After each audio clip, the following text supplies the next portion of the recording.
네, 그럼 구주차 3차 시에 대한 강의가 진행하도록 하겠습니다. 기타 서류 제출해야 되는 기타 서류와 그리고 배점표에 의거한 저희의 점수를 어떻게 내는지에 대해서 설명을 드릴 건데요. 여러분들 뭐 앞서 이제 정량적 평가 내용을 보셨고 그 뒤에 이제 기타 이제 제출 서류의 이제 뭐 설명 그리고 이제 배점표에 따라서 우리는 얼마 정도의 점수를 받을 수 있는지 이걸 알아보도록 하겠습니다. 이렇게 앞에서 이제 정량적 평가 서류에서 요청한 내용을 봤는데요. 그럼 기타 서류를 한번 보도록 하겠습니다. 기타 서류는 앞서 설명을 드렸던 것처럼 경장이찰 참가 등록증 한 부와 법인 등기부 등본 한 부, 직접 생산 확인 증명서 한 부, 중소기업 확인서 한 부, 적격조합 확인서 한 부, 요거는 필요시 낸다고 얘기했고요. 그리고 신용평가 등급 확인서 한 부, 그리고 중소기업 확인서 신청 사실 증명 서류 한 부, 이것도 필요할 때 내라고 명시가 되어 있다고 말씀드렸죠. 그래서 저희는 적격조합 확인서와 이제 중소기업 확인서 신청 사실 증명 서류는 필요가 없기 때문에 이걸 뺀 나머지 서류를 제출한 내용을 설명드리도록 하겠습니다. 먼저 경쟁입찰 참가 자격 등록증입니다. 이 경쟁입찰 참가 자격 등록증은 나라장도 홈페이지에서 회사 뭐 아이디 또는 이제 공인인증서로 로그인 한 뒤에 출력이 가능한 서류고요. 이 내용에 보시면 입찰 참가 자격증, 업종 코드, 직접 생산 증명서, 업체 상태 등을 확인할 수가 있습니다. 그 외에 이제 대리인 정보, 사용인감 정보 등 추가 정보가 수록이 되어 있고요. 공동수급 시 참가사 개별 경쟁입찰 참가 자격증을 모두 제출해야 됩니다. 그래서 뭐 저희랑 북경전시 디자인 이렇게 두 업체 다 같이 출력을 해서 제출을 했다라고 보시면 될 것 같네요. 다음으로는 등기부 등본입니다. 등기부 등본은 예전 수업 때 한 번 더 말씀을 드렸었는데요. 회사의 상호, 주소, 법인 설립이 목적, 자본금 주주, 주식 현황이 나와 있는 문서입니다. 5주차 1차 시 강의 자료를 참고하시면 되고요. 등기부 등본은 정보 확인의 목적보다는 입찰 참여 시 필수 제출 서류로 이해를 하시는 게 맞고요. 그렇기 때문에 모든 입찰 시에는 이제 이 서류가 들어간다라고 보시면 될 것 같습니다. 그리고 뭐 전 시간에 말씀드렸듯이 보통은 이 서류의 발행일을 이제 제출 날짜로부터 3개월 이내 것만 인정을 해준다라고 보시면 되고요.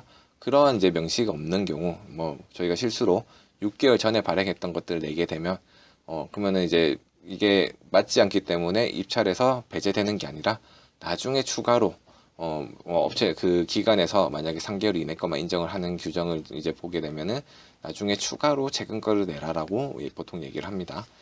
회사 등기부 등본은 법인 사업체만 발행이 가능하며 발행이 불가능한 개입사업체일 경우에는 사업자 등록증만 내는 걸로 대처가 됩니다. 그래서 이 법인 등기부 등본은 말 그대로 법인만 발행이 가능하기 때문에 개인은 이 서류가 빠진다라는 거 여러분들 알고 계시면 될 것 같아요.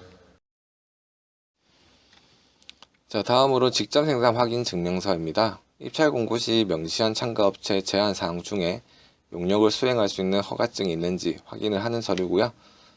이번 용역에서는 필요한 직접 생산 증명의 품명은 전시의 기획 및 대행 서비스, 품번으로 봤을 때는 9015-180201이 있어야 된다라고 명시가 되어 있었고요. 그리고 전시부스 설치 서비스, 분명히 이제 7215, 409901, 요 두 가지가 있는 업체여야 된다라고 그 제한 사항이 명시가 되어 있었습니다. 그래서 이 두 개가 대표사가 다 보유할 경우에는 굳이 공동수급을 할 필요가 없다라고 보시면 되고요.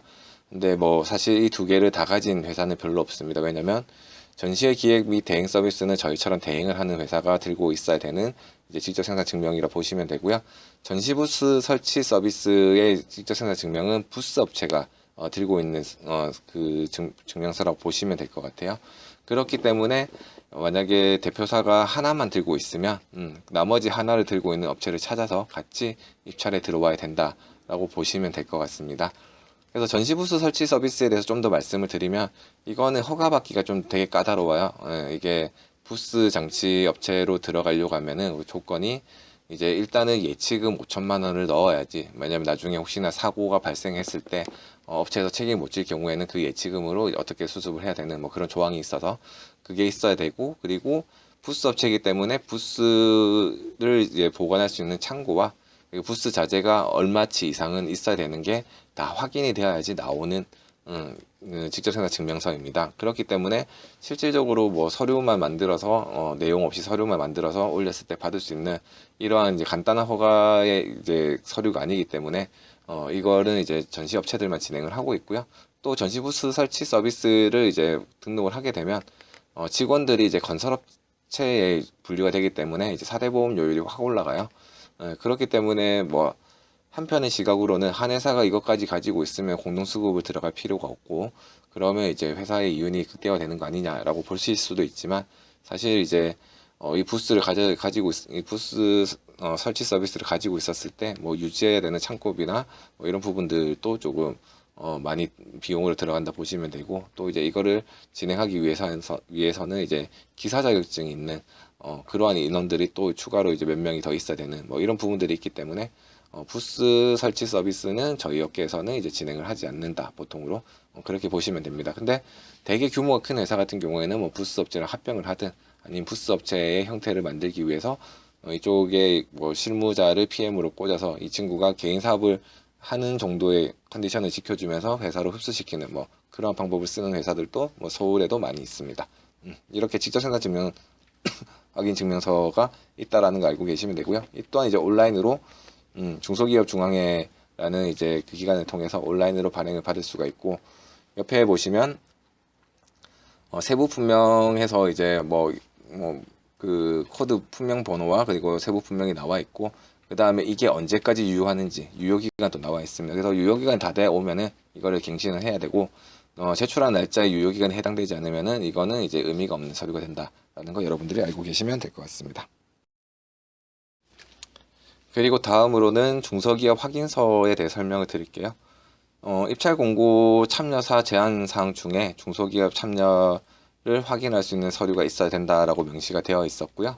대기업과 중소기업이 경쟁 시 대기업이 정량 점수에서 월등히 앞서기 때문에 소규모 입찰의 경우에는 이제 대기업 참여를 제한을 두는 목적으로 이 서류가 필요하다라고 말씀을 드릴 수 있을 것 같습니다.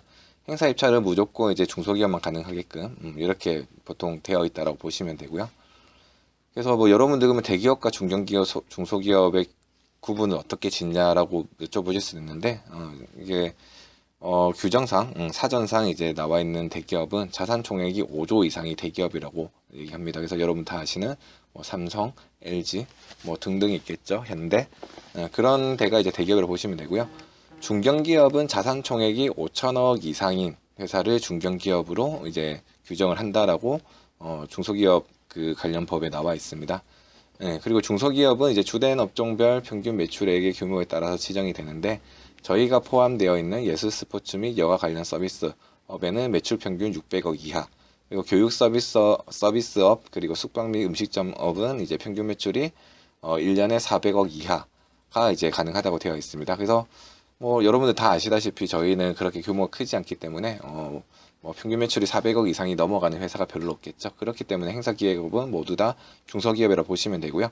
그러면 내가 매출이 400억 미만이니까는 난 중소기업이야 라고 생각은 하지만은 그 중소기업 확인서 같은 경우에는 그럼 자동으로 있으면 발급을 해주는 게 아니라 이것도 신청하는 데가 있습니다. 그래서 요 중소벤처기업부의 사이트에 들어가면은 이제 중소기업 확인서 신청하는 게 있고 거기에서 이제 허가가 떨어져야지 이 중소기업 확인서를 출력을 할 수 있습니다.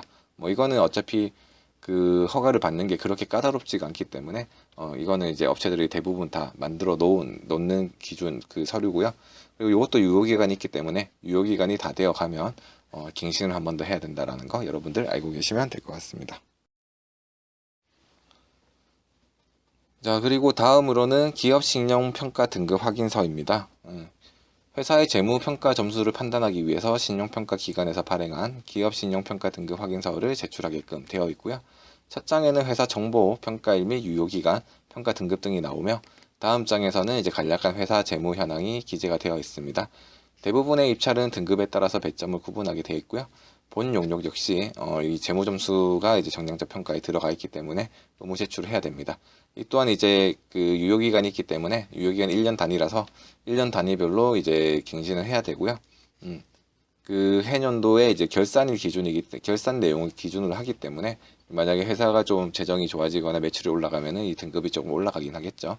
예, 그렇게 보시면 됩니다. 그리고 참고로 말씀드리면 저희 이제 행사 기획업을 하는 회사들은 대부분이 다 이제 비얼마대를 이제 좀 왔다 갔다 합니다. 그렇기 때문에 이 점수를 가지고 어느 회사는 뭐 점수를 뭐 많이 받고 어느 회사는 적게 받고 이렇게 차이가 나지 않는다라고 보시면 될 것 같습니다. 그래서 이 부분 이것도 이제 그 기업 신용 평가를 이제 등급을 평가하는 기관이 있는데 그 저희는 이제 SCI 평가 정보 위에 보면 나와 있죠. 여기를 통해서 발행을 받는데 어떤 기관이든 공식적으로 저희가 이제 재무 상태표나 그런 것들을 이제 전년도 결산을 주고 거기에 맞춰서 이제 심사비를 드리면 결과가 나와서 저희가 받는 형태로 보시면 될 것 같습니다. 자, 그러면 이제 저희가 내어야 되는 이제 서류는 다 살펴봤는데요. 첫 시간에 이제 저희가 정량 제안서 어떤 내용이 들어가고 그 내용이 어떻게 구성이 되어 있는지 뭐 이런 부분들을 살펴봤고, 그리고 이제 기타 서류는 어떤 걸 요청을 했고 그 요청한 서류에 어떤 내용들이 들어가 있는지를 봤습니다. 그러면 이제 어떻게 평가를 하는지, 정량 점수에 대해서 평가 세천표에 따라서 우리가 얼마의 점수를 받을 수 있는지, 이건 어차피 규정이 명확하기 때문에 저희가 자가 확인이 가능하겠죠. 그 내용을 한번 같이 진행을 해볼 건데요. 이제 평가 기준 중에 먼저 살펴볼 내용은 전담 기획 인력 규모입니다. 총 6점으로 이제 만점 100점이 되어 있고요. 읽어보시면은 본 사업에 참여하는 인력 현황인데 10명 이상이 6점, 7명 이상 9명 이하가 5.4점, 4명 이상 6명 이하가 4.8점, 그리고 3명 이하가 4.2점 되어 있습니다. 밑에 내용을 참고글을 좀 더 보시면 당해 업체에서 입찰 공고일 기준 최근 1개월 이상 근무한 경우에 하나여 인정하며 4대 보험에 가입한 증빙 자료를 제출하여 이를 입증한 경우에 하나여 인정을 한다라고 되어 있습니다.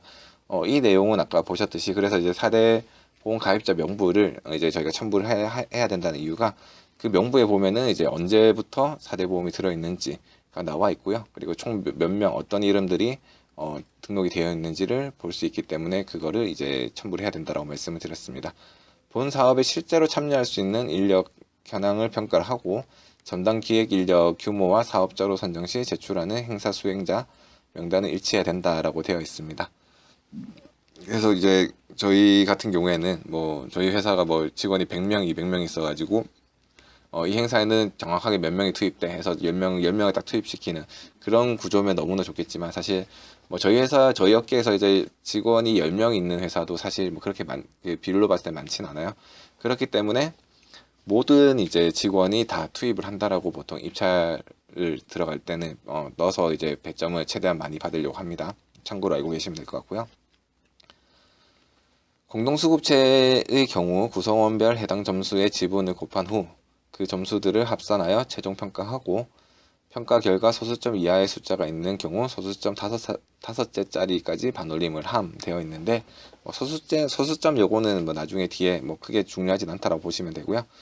지분율을 곱한다 뭐 이렇게 나와 있네요. 이거는 이제 입찰마다 뭐 공동수급을 들어갈 경우에 배점을 어떻게 하는지는 그 입찰마다 다 다르게 나와 있습니다. 근데 본 입찰에서는 예를 들면은 저희가 뭐 6점 그 다음에 뭐 부경전시가 이제 4.2 받으면은 이게 뭐 두 개 합쳐가지고 나누기 2 하는 게 아니라 어느 회사가 몇 퍼센트의 금액의 지분을 가지고 운영을 하느냐에 따라서 배점이 달라진다라고 보시면 되는데요. 옆에 제가 텍스트로 저희 점수표를 써놨는데 설명을 같이 드리도록 하겠습니다. 저희 회사에서는 이제 12명이라는 직원이 있고 12명이 다 투입이 된다라고 기재를 했기 때문에 6점 최고 만점을 받겠죠. 그리고 부경전시 디자인은 앞서 말씀드렸던 것처럼 직원이 3명밖에 없기 때문에 4점이라는 낮은 점수를 받을 수밖에 없습니다. 이거는 뭐 이 점수가 너무 아깝긴 하지만 어쩔 수 없는 상황인 거고요. 그래서 저희가 이제 부경이랑 협의를 한 게 어쨌든 부경이든 저희든 입찰이 되어야지 우리가 수익을 어떻게든 낼 수 있는 상황이 되니까 이 점수에 대해서 최대한 높은 점수를 받을 수 있게끔 이렇게 조절을 하자라고 협의를 했습니다.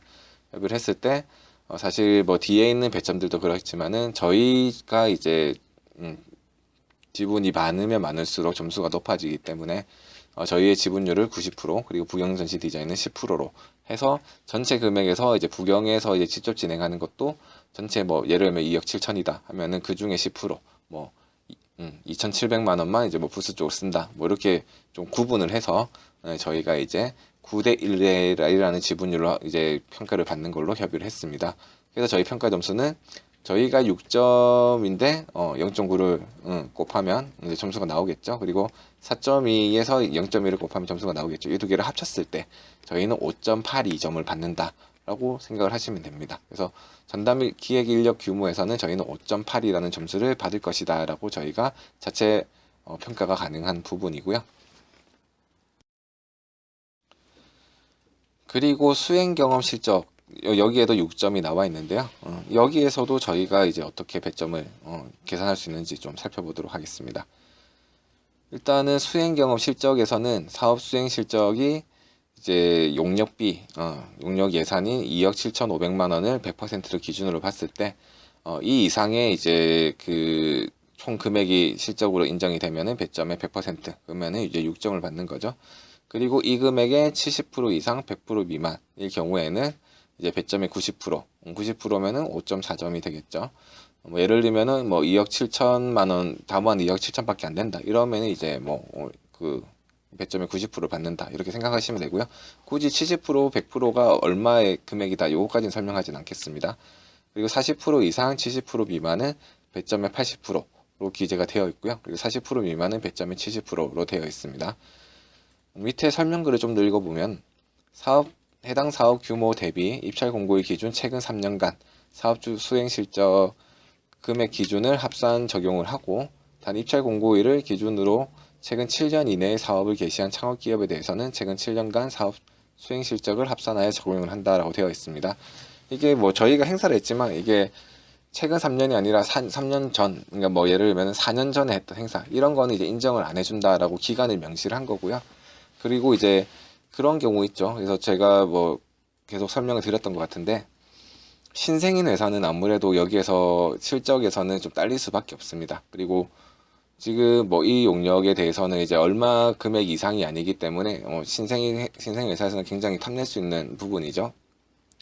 그러면 나는 신생인데 이제 뭐 자리를 잡은 회사와 동등하게 경쟁하기에는 사실 좀 그 어렵다라고 얘기들을 요청을 많이 했기 때문에 이렇게 이제 좀 그 뭐라 해야죠? 그 신생업체들에 대해서 조금 어드밴테이지를 주는 이러한 이제 기준들도 나오는 입찰들이 많습니다. 그래서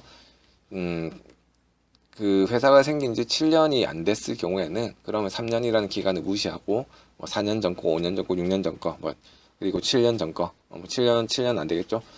그것까지 다 인정을 해줄게. 그러면은 너희가 좀 더 기존 업체랑 동등하게 할 수 있지 않냐? 뭐 이렇게 이제 나온 입찰입니다. 이거는 모든 입찰에 적용되는 건 아니고요. 입찰마다 이런 기준들이 다 이제 좀 달리 해서 나온다라는 거 여러분 알고 계시면 될 것 같고요.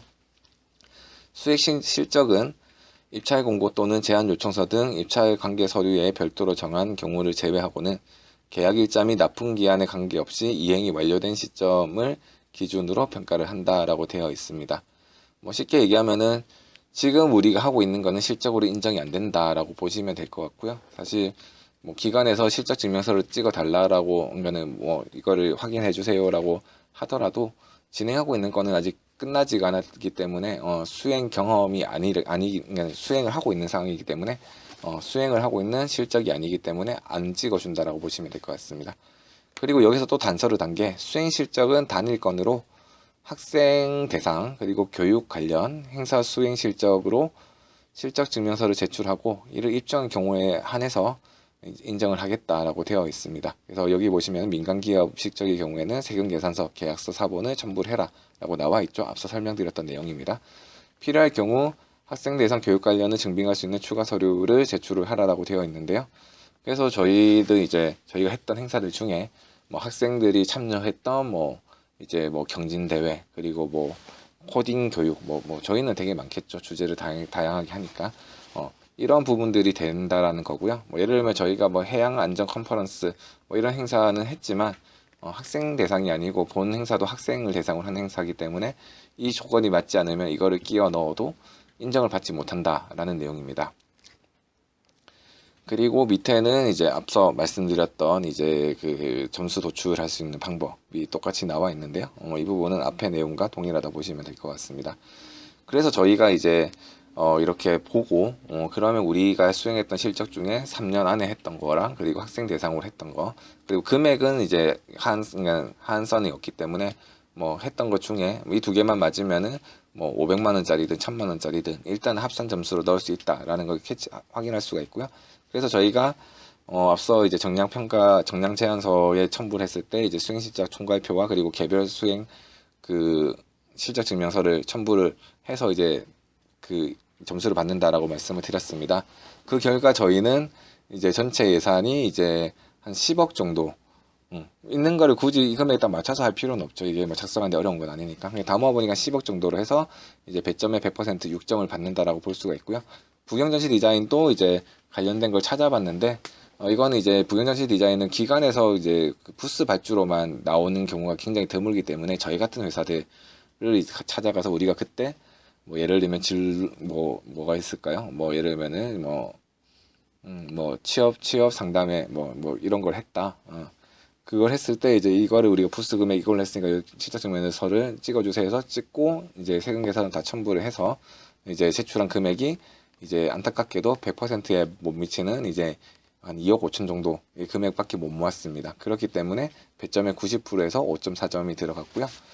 이 또한 이제 저희가 이 여기에서도 점수가 저희가 높기 때문에 이제 지분은 근데 지분은 한 번 정했으면 끝이에요. 뭐 앞에는 90% 했다가 여기에서는 뭐 70% 했다가 이건 안 되기 때문에 그래서 이제 전체적으로 봤을 때 저희는 90%의 지분 그리고 부경전시 디자인은 10%의 지분으로 계산을 하면은 이 항목에서는 5.94점을 저희가 받았다라고 볼 수가 있습니다. 자, 그러면 세 번째 평가 항목인 경영 상태에 대해서 알아보도록 하겠습니다. 경영 상태는 앞서 설명드렸듯이 이제 신용평가 등급서가 나오면은 사실 뭐 이 부분에 대해서는 뭐 되게 어떻게 할 수 없다라는 거, 뭐 앞에 것도 그렇지만 그렇게 이해를 하시면 될 것 같은데요. 일단은 뭐 요거는 뭐 밑에 내용을 뭐 다 읽어보고 뭐 그럴 필요도 없이 표가 있죠. 표가 있는데 회사채, 기업어음, 기업신용평가 등급 이렇게 세 가지를 가지고 어떠한 등급인지에 따라서 점수가 배점이 된다고 나와 있습니다. 사실 뭐 저희 같은 회사들이 뭐 회사채나 기업어음을 이제 주요로 다루진 않기 때문에 이 두 개가 아니라 기업신용평가 등급을 통해서 이제 보통 평가를 받는다 보시면 되는데요. 앞서 보셨을 때 저희가 BO였죠. 예, 저희가 BO라서 이제 뭐 배점의 90% 그러면은 이제 6점 만점이니까 5.4를 받을 거고요. 그리고 부경전시 디자인의 기업신용평가 등급은 제가 뭐 앞서 보여드리진 않았지만 BB 마이너스입니다. 그래서 저희보다 배점이 높아요. 그래서 얘네들은 5.7점을 받는데 이 또한 이제 지분율을 9대 1로 나눴을 때는 저희가 이 항목에서는 5.43을 받게 되는 거죠. 그렇기 때문에 사실 그 정량평가에서 이 항목만 부경전시 디자인이 저희보다 높고 나머지는 저희가 높습니다. 근데 부경전시 디자인이 이렇게 높은 이유는 뭐냐면 아무래도 건설업이기 때문에 자본에 대해서 조금 비용이 저희보다는 높게 해서 시작이 되고 그리고 이제 흐름 자체가 단순하고 그렇기 때문에 이제 보통 이제 그 전시업체들이 기업신용평가 등급은 대행사보다 많이 좋은 편이에요. 그렇기 때문에 이렇게 점수가 나온다라고 보시면 될 것 같습니다. 네, 그리고 마지막 정량평가 점수인 신인도입니다. 신인도는 이제 여기 보시면은 총 2점 만점으로 되어 있고요. 일반 이제 업체들은 당연히 1.4를 기본 점수로 가져가는데 장애인 기업이면은 0.3점을 플러스 할 수가 있고 여성 기업이면 0.3점을 더 플러스 할 수 있다. 그럼 만약에 여성인데 장애인이 대표인 경우에는 2점 만점을 받는다라고 보시면 될 것 같아요. 그래서 여기 보시면은 이제 중소기업 제품 공공구매 종합정보망에서 장애인 또는 여성기업 관련 증빙 서류를 제출해라라고 되어 있는데 이거는 무슨 의미냐면 사실 여기에 대해서 업계에서 말들이 많은데 장애인 같은 경우에는 사실 일반인과 경쟁을 했을 때 이제 조금 페널티가 있고 여기에 대한 어드밴테이지가 주어져야 된다라는 거는 상식적으로 이해가 갑니다. 그렇기 때문에 여기에 대해서는 큰 이견은 없는데요. 여성이 대표라고 해서 이게 사업을 하는데 남자 여자들 차별을 해야 되나 뭐 이러한 말들이 계속 나오고 있죠. 그래서 뭐 사실 뭐 이런 얘기를 여러분들께 드리긴 죄송하지만 업체들 중에 전략적으로 이제 대표는 남자인데 뭐 자기 가족 뭐 멋있게 얘기하면 와이프를 이제 사업자의 이제 대표로 등록을 해놓고 이러한 이제 혜택들을 챙기는 회사들도 뭐 덜어 있긴 합니다. 뭐 그분들의 또 전략이기 때문에 이게 맞다 안 맞다라고 말씀드리기는 되게 조심스러운 내용이고요. 그래서 이제 이러한 이제 좀 사회적 약자 기업에 대한 이제 조금 배려 정책으로 이런 내용이 있는데, 이거 외에도 이제 그 규정으로 정해진 게 수의계약, 여러분 아시죠? 이거 설명드렸는지 모르겠는데, 수의계약을 할 때 일반 업체들은 보통 2천만 원 이내의 금액이 수의계약이 된다라고 설명을 한번 드렸을 겁니다. 근데 장애인이나 여성이 이제 대표일 경우에는 5천만 원까지 수의계약이 되거든요. 그렇기 때문에 이 부분도 좀 이제 여기에 해당되지 않으면은 왜 이렇게 구분을 해야 되냐, 뭐 이러한 말들이 많은데, 이 또한 이제 뭐 사회적 약자를 배려하는 정책으로 계속 권장을 하고 있는 기업이긴 합니다. 그래서 여성 기업이면은 5천만 원 미만은 다 이제 수의가 가능하기 때문에 발주처에서도 만약에 이게 발주를 내고 진행하기에는 행사가 얼마 안 남았을 경우에는 뭐 이런 여성 기업을 사전에 좀 컨택을 해서 이 행사가 가능하면 우리는 입찰을 올리지 않고 그냥 너희랑 바로 수의 계약을 할 수 있다 하겠냐 해서 이제 그렇게 이제 입찰을 올려야 되는 건 또 그 수의 계약으로 진행하는 사례가 사실 좀 빈번하게 발생을 하고 있습니다. 부산에서는 이제 저희 업계 중에서 대표적인 기업인 이제 디컨벤션이 이제 여성 대표 기업, 거기는 실질적으로 여성이 대표이기 때문에 등록이 되어 있고요.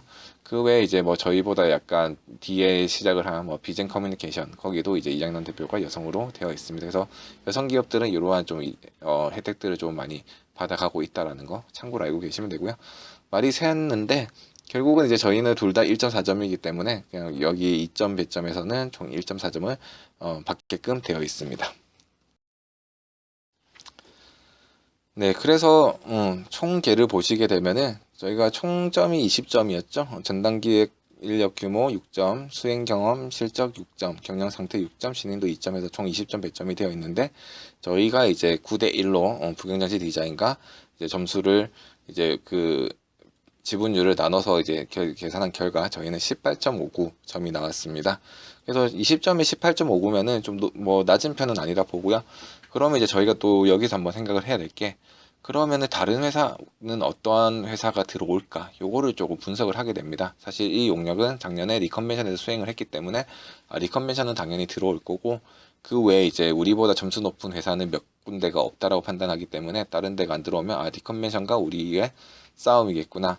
그러면은 리컨벤션이 사실 저희보다 뭐 매출도 크고 규모도 크고 뭐 이렇기 때문에 저희보다 높으면 높았지 낮은 점수는 안 받을 거라 생각을 하는데, 그러면은 뭐 차이 나봤자 이러한 기준이면은 얼마 정도, 한 0점 몇 점 정도 차이가 나겠구나, 이 정도는 제안서에서 충분히 뒤집을 수 있구나, 뭐 이렇게 저희가 전략을 세우고 이제 제안서 작업을 하게 됩니다. 그렇기 때문에 만약에 여기서 뭐 예를 들면 저희 회사가 아니라 신생회사인데 뭐 예를 들면 마이스 플랜즈의 점수랑 사실 뭐 어느 정도 점수를 받는지 대충은 다 이제 유출할 수 있을 만큼 정보를 알기 때문에 그럼 마이스 플랜즈는 한 18.5 정도 받을 것 같은데, 우리는 계산해 보니까는 한 16점밖에 안 나오네. 그러면 이 점수 차이가 너무 갭이 큰데 그냥 이거 안 들어가겠다, 또는 이제 일 없으니까 그래도 한번 들어가 보자, 뭐 이렇게 판단을 하겠죠. 근데 여기에서 1, 2점 차이가 크게 나지 않는 것 같이 보이지만 사실은 이런 점수들이 크게 작용을 하기 때문에 이제 저희 대행사도 정량 평가를 자가채점 했을 때 우리는 요거 다른 회사가 들어와도 좀 꿀리지 않겠다, 아니면 우리가 유리하겠다, 이런 판단을 한 뒤에 제안서를 작업할지 말지 고민에 들어가고 진행을 하게 됩니다. 네, 여기까지 기타 서류와 이제 평가 정보에 대해서 알아보셨고요. 여러분 이번 주도 듣느라고 되게 수고 많으셨습니다. 감사합니다.